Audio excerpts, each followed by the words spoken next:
After the election took place, I wrote a letter to Secretary Clinton, and I said, I'd like to have you reevaluate. I'm going to have that letter as at the conclusion of my remarks as a part of my statement to be printed in the record. But to look at this and evaluate this as to what actually went on in that election and how it was rigged. Ouattara tried to deny the involvement in a mass slaughter that took place just a couple of days ago. That was in a town called Duquay. Duquay was in a town in the southern part of an area that was very strongly in favor of President Gbagbo. And somewhere between 300 and 1,000 people in that western town of Duquay were slaughtered, with guns and with machetes. And Mr. Ouattara and his people tried to deny their involvement in the mass slaughter, but the forces took place in the town days earlier, and the Gbagbo forces were not even near the town. They had left the town a week before this happened. And so, don't believe me, but The Guardian, which is a British newspaper, reported just last night, they said, and I'm going to quote now from the newspaper, it said, the UN mission said traditional hunters known as Dozos fought alongside Ouattara's forces and took part in killing 330 people in the western town of Duquay. The International Committee for the Red Cross said at least 800 people were killed in the violence, and I'm still quoting from the newspaper, last week. What we don't know is that 800 plus the 330, so roughly it's 1,000.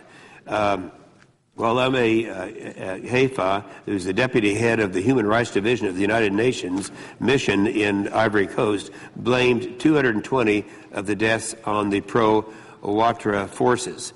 The full article goes into a lot of detail. Also, the British Broadcasting BBC reporter at Duquay wrote in the last 24 hours that I spot 4 pigs eating something dark in a charred courtyard standing by a newly dug mass grave.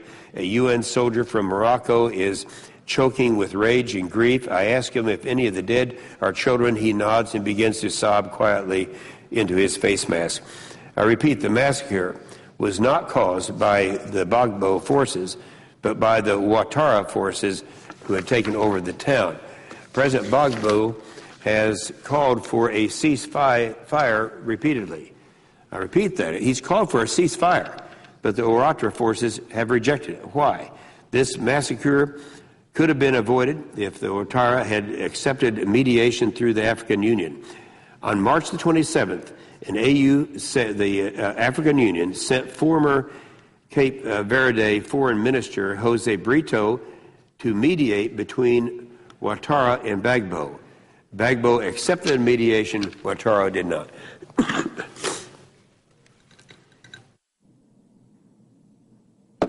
I've been following the events closely in Cote d'Ivoire since last fall and have spoken with various African dignitaries. I'm convinced that there is a serious question as to whether Ouattara is the legitimately elected president of Cote d'Ivoire.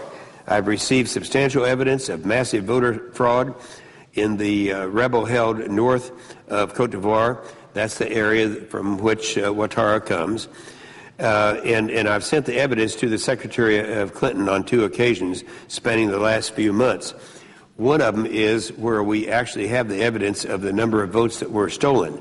In one letter, I pointed out, this is the last letter, which I'll make a part of this record, to the evidence which shows that Ouattara received 94,873 votes that were listed on a tally sheet for one of the 5 regions in the rebel-held north. Times this by 4, and it comes to very close to the margin of victory from that allegedly President Gbagbo lost. That's 400,000 votes. So if indeed a similar amount of voter fraud exists in these 4 regions, Gbagbo is the actual winner of the November 28th presidential election. But if that's too complicated, look at it this way. In those 5 regions, they don't call them precincts up there. Well, some of the small ones they call precincts, so it's a little confusing. But in the first letter that I sent in, I commented that Gbagbo, during what we would call the primary, had won thousands of votes in each one of those 5 precincts up north. However, in the primary runoff, he got 0. And I suggest to you, Mr. President, that is a statistical impossibility. You can't get 0, particularly after you've already had thousands of votes. Now, my letter to Secretary Clinton, I called for the United States to support new elections there, but thus far these efforts have received an inadequate response. Based on the news that Ouattara has murdered some 1,000 people in Duquay, I hope that the U.S. will reconsider its position and call for a new election.